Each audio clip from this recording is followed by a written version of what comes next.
Happy Friday, guys. How's everyone doing today? The Oldsmobile 442 is done, and here she is. I am quite pleased with it. Let me lift it up a bit so you guys can see it better. Anyway, I thoroughly enjoyed building this thing. There were a couple of issues. Not major ones, just I would say some engineering quirks, and I'll point it out because nothing got jacked up on it. It was just pretty stressful putting the body onto the chassis here. Let me take you a little tour around the vehicle. Back.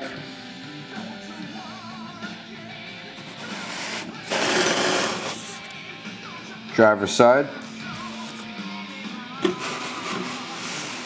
And the nose. There we go. Alright, let me show you what had me, I guess, clenching my butt cheeks. Slide that off. Come on. Come on, there you go. Alright. See if we can see in here. Alright. Get a pointer.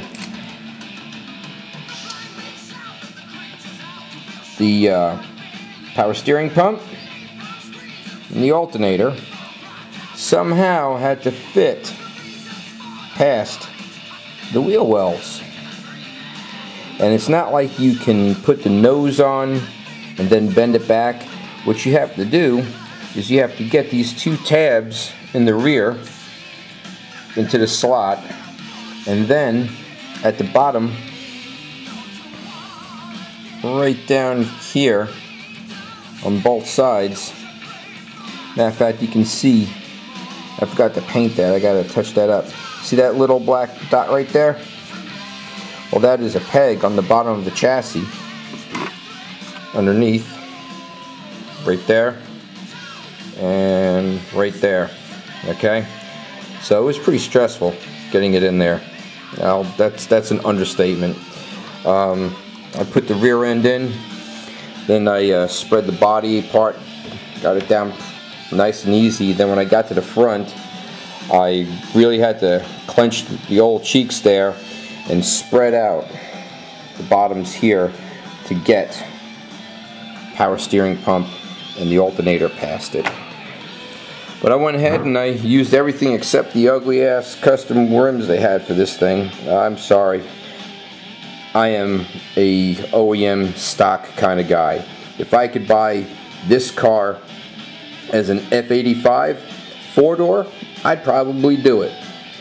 With the steel colored rims and those cheap ass GM Baby Moon style hubcaps that just go right over the center to cover the lug nuts, I would buy it. But anyway, I love this car. I love the last of the big mid-sized cars like the Chevelle, the Cutlass, and the Tempest and stuff like that. I am very, very pleased with this kit. It came out, it was a nice kit to build. This is the first AMT kit with good engineering I've ever built.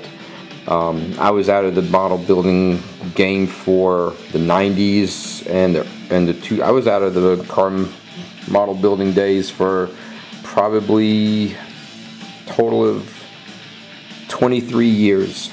Okay, so one day we had a snowstorm, everyone was home, and my wife was writing a book, and she told me to get a hobby, and I picked up my 55 Chevy convertible that I started in 2000. I was sick back then, so I got pretty much into it, and then I just put it aside. I got out of it. I mean, I attempted and then just quit. But anyway, here we go. I'm very happy with it. And my next project I'm going to do, because I go back to work on April 11th, full time. I had surgery done, so I've been out for 8 weeks. This is the color I'm going to paint a Mustang.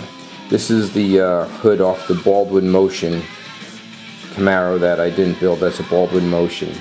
I was really hoping to find, there's this color blue that's a little bit darker than petty blue, but Testors doesn't make a lacquer in it.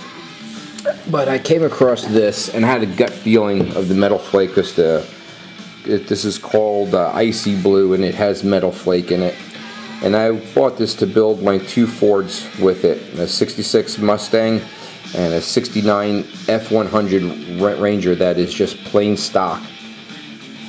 And but I'm just going to do the Mustang this color. It's this kit right here.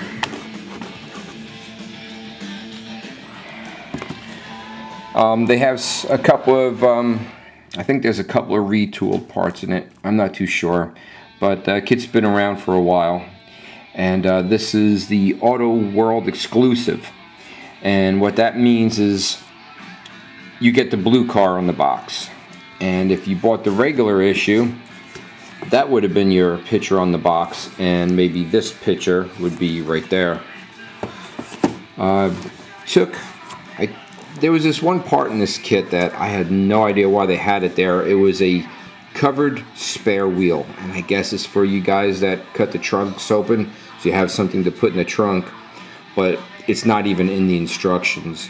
So I took that and put it in the station wagon I have up there. But this is the kit, the last kit I'm going to build before I go back to work.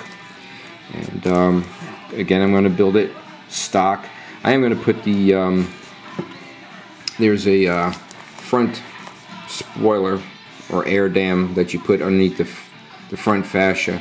I am going to use that. I'm going to use the wider tires on it, and it does have some custom rims in it. And here's a poor illustration of it. But those custom wheels look a lot like the wheels that you would see on like maybe a Shelby 500 GTR, whatever it's called. That's what these rims look like.